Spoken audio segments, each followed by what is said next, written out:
Morning, y'all. We're going to be canning some chicken up today. Something we started a while back. We found that it makes meals through the week very convenient because all you have to do is pop it open, drain the water off, and you can serve it over rice once it's warmed up. Or you can do like one of my boys does, which is they simply open it up, pour some buffalo sauce over it while it's warming, and they make some buffalo chicken sandwiches. Not a hard process at all. Does take some time, but again, it's super easy, very convenient, makes food through the week very convenient. So you can see that I've already started cutting some chicken and filling the jars up. I've got 7 mason jars that I'm filling up because again, that's what my pressure canner holds. We are canning up boneless, skinless chicken breasts today. They're the easiest ones that I found to can. And again, when you can this, it kind of makes this chicken like more of a shredded texture. So that's why we typically serve it over rice, or, you know, you can do the buffalo chicken sandwich, or you can do like a chicken Philly sandwich. But again, very convenient. So when I'm cutting them, I try to cut them into 1 to 2 inch cubes.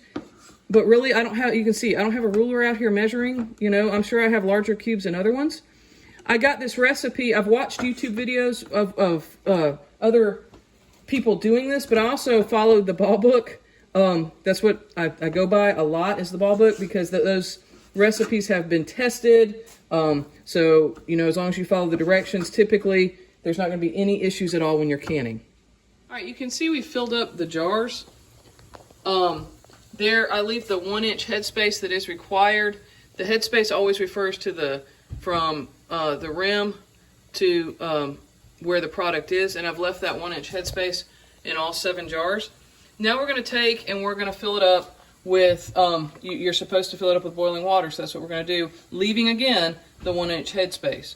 So I just got my boiling water on. I'm going to use my ladle, get my funnel placed so I don't spill water everywhere. And I just fill it up, and you can kind of see the chicken's it's going to cook the outside of the chicken while it's filling it up. That's why it turns white.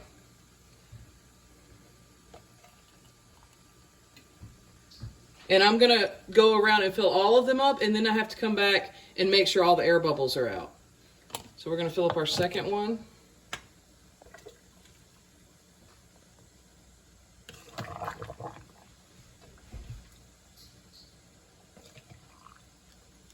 All right, so I have all my jars filled up. Now I need to take and make sure there's no air bubbles. So I'm going to take my stick, and this comes with canning. You can buy a canning kit that comes with the funnel, the little plastic stick thing that's used to get the air bubbles out, and the tongs to take it out of the pressure canner. To use this, you just simply hold the jar. It's going to be a little hot, but hold the jar, and you just kind of move the meat around to make sure that that water gets everywhere. And what you'll notice is that your initial water level drops a little bit because the water's getting into all those little nooks and crannies. Again, yes, it might shred up some of the chicken, but as I said when I was cutting it up, this is, when you can chicken, typically it has a more shredded texture. So you're not doing anything that the canning process wouldn't do anyways. I also forgot to mention earlier, this is also a great way, if you find chicken on sale, to kind of use it before it goes bad. So they are all filled up to the proper headspace. I know I've used that word a lot. From my understanding and reading, the proper headspace stops the food from spoiling. So that's why it's important to maintain that. Now I'm going to take a paper towel, and I'm just going to wipe around the outside edge, top edge of each jar. Again, this just stops if any fat or any anything got on the outside rim. It could stop it from sealing correctly. So I wipe around the outside of that. Okay, and these are almost ready to go in the canner. One of the next steps is to use a lid. The last video when I was making vegetable broth, I used Tadler lids. This time I'm just using just regular ball lids. You can buy these at any store. You just set your lid down. When I first started canning, I would sanitize all this stuff, but we've learned that if you're pressure canning, you don't have to do that because the pressure can gets it up to enough pressure that it kills any bacteria that could be there present. I've got all my lids on. Now I'm going to just tighten down my rings.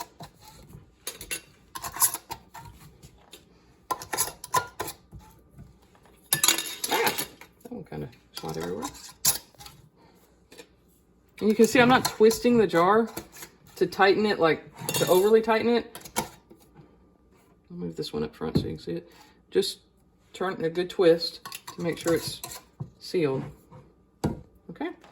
Now we're going to move them over to the pressure canner. Hold on 1 minute. Okay, there we go. This has been heating up, but it's not overly hot yet. And I'm going to load these in here.